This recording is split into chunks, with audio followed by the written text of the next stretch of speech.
Hasan, I'm sure that you guys have heard of him. I'm sure that everybody knows him as the person who berates his own chat whenever they attempt to correct them on any headline. IDF didn't bomb the hospital. Change title. IDF didn't bomb the hospital. Yes, it did. Yes, it did.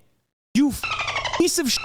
Yes, it absolutely did. But if you guys don't know who Hasan is, essentially, he's a political commentator, right? And he got called out. And I want you guys to check it out. Okay, is there any clear line between an influencer and a traditional journalist? I think that line is getting blurrier the more time passes, especially during this election. I think the main difference between a news influencer and a journalist like myself and you is that we do reporting, right? We are part of the process of digging up new information, whereas a lot of what news influencers do is taking headlines, screen grabs of them, and sitting in front of them green screen style and reading off the news to their followers. That's a fair point. And in some cases, what they're saying is, here is something the media will not tell. Okay. Chill. She made it seem like I'm just like I'm one of these TikTokers that does the green screen style. Like, look at this headline. That's crazy. Okay. I thought we were friends. I don't know what's happening here. Okay. I feel a little bit. I don't think that's what I do. I mean, I go through articles. I'm not a headline Andy. You know what I mean? But Hasan, the majority of your stream is headlines and videos. I mean, that's what it is. You know, whenever it comes to political commentating, that's essentially what it is. I think it's funny how like Hasan just kind of like ingests that information and says, "Oh, I'm not that. I'm unique." I think that if you really want to criticize Hasan, I don't think that saying, you know, reading articles or even commentating on videos is anything bad. I don't think that's the way to go. I feel like she wanted to criticize a lot of these influencers because of the way the political landscape is. And I think that the reason why the political landscape is the way it is because, well, a lot of these political commentators, the way they commentate the news is full of propaganda. But I think the main difference here is that a lot of these influencers just aren't as critical of the administration, of the campaigns, as traditional journalists would be. For example, yesterday I met... Ain't no way that I was mentioned, and then the follow-up was a lot of these influencers aren't as critical as mainstream. No shot. Now, when I heard this, I was thinking to myself, like, what do you mean critical of the administration and critical of the campaign? Like, Hasan is literally that. He criticizes these things heavily, you know? And then I listened further, and then she said this. A food reviewer who was supposed to be here at the DNC, and I saw him around the floor, and I asked him, okay, what question are you asking these people? And he said, well, I'm asking lawmakers what they think Kamala Harris and Trump would be if they were food dishes. Well, I guess it would get interesting responses. Seriously? That's your point to your argument? That's such a weak point, man. It really is. That's weaker than bench pressing stuffed animals. I'm sorry to say that. I know it's harsh, but my dude, when you're criticizing food reviewers for, you know, relating their content to food,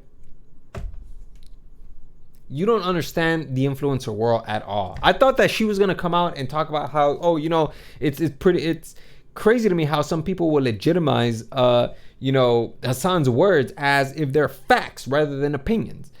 But she doesn't go down that route. Instead, she just uses a really weak point to illustrate why influencers are not on the same level as journalists. I think that there are multiple things that you can criticize political commentators for, and I'm going to go ahead and criticize one of them for, okay? We're going to criticize Hasan since, you know, this is Hasan's video, and of course I use them in the thumbnail. Hasan has this particular way of criticizing, you know, political leaders, and all of a sudden the entire audience just switches up and immediately goes to the extreme, not only criticizing her with cuss words and comparing her to some horrendous shit, but also talking about how they're not even gonna vote for her just because Hasan was being critical of Kamala. President Biden and I are working around the clock because now is the time to get a hostage deal and a ceasefire deal done. I'm out. I'm tapped. I want you to go ahead and take a look at the chat. Look at what they are saying in the chat, man. It's some of the craziest shit. We have here, I hope we lose. F yourself to death, you genocidal freak. From the river to the sea. Palestine will be free. At Hassanavi, bro, she's a traitor. F this B. Israel already killed all of its own effing citizens. F this monster. F you, you are defending genocidal rapists. KK Kamala. I give up on the USA. Not voting for her dumbass. Now, I know a lot of people are probably just going to brush it off and say, like, what's the matter with that? It's just political banter. You know, everybody in everybody's community does this. Well, the problem with that is that when you have rhetoric like this, it can be very inspiring for the person viewing this. How many people have committed, you know, heinous crimes and have left, those at least have left a manifesto, and somewhere in that manifesto they reference some sort of political commentator, or maybe it doesn't even have to be a political commentator, but an ideology that a whole community probably shares in, you know, because a lot of these communities, they're echo chambers. You go into these communities and you attempt to challenge their ideas, and immediately they think that you're like a problem. You are deemed an enemy of the state. And of course, if you juxtapose real journalists don't have that problem, because usually when they go and dig up the facts, they try to be as objective as possible when it comes to creating their, you know, document. For the political commentator, it's not exactly like that, or even a regular general commentator who commentates on everyday internet shenanigans.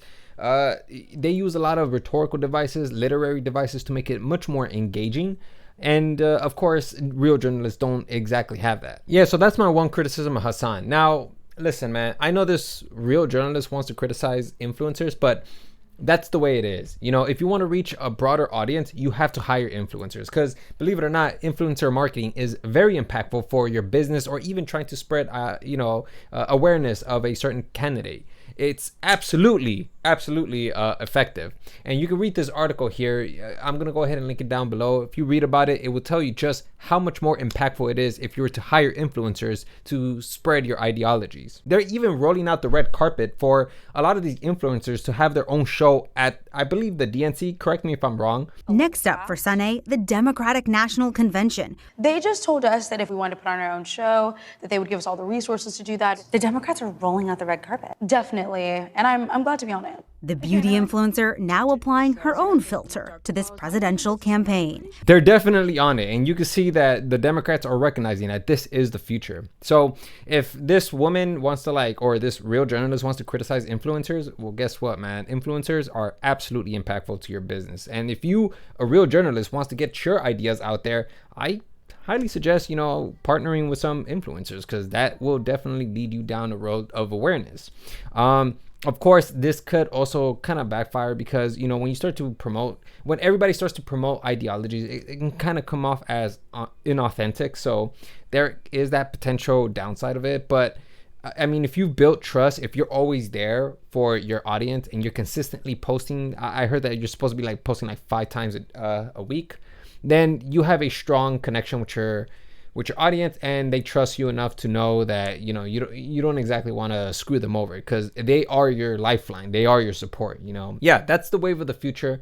And I just kind of want to just go ahead and critique it properly, because I know this real journalist didn't exactly do it justice. But yeah, that's my criticism of Hasan. I think that Hasan has a lot of problems for sure, especially when it comes to propaganda and misinformation. But for the most part, I mean, Hasan does what he does, so. But anyways, I'm gonna go ahead and leave it there. That's all I have for you guys. And yeah, hopefully you guys learned something today.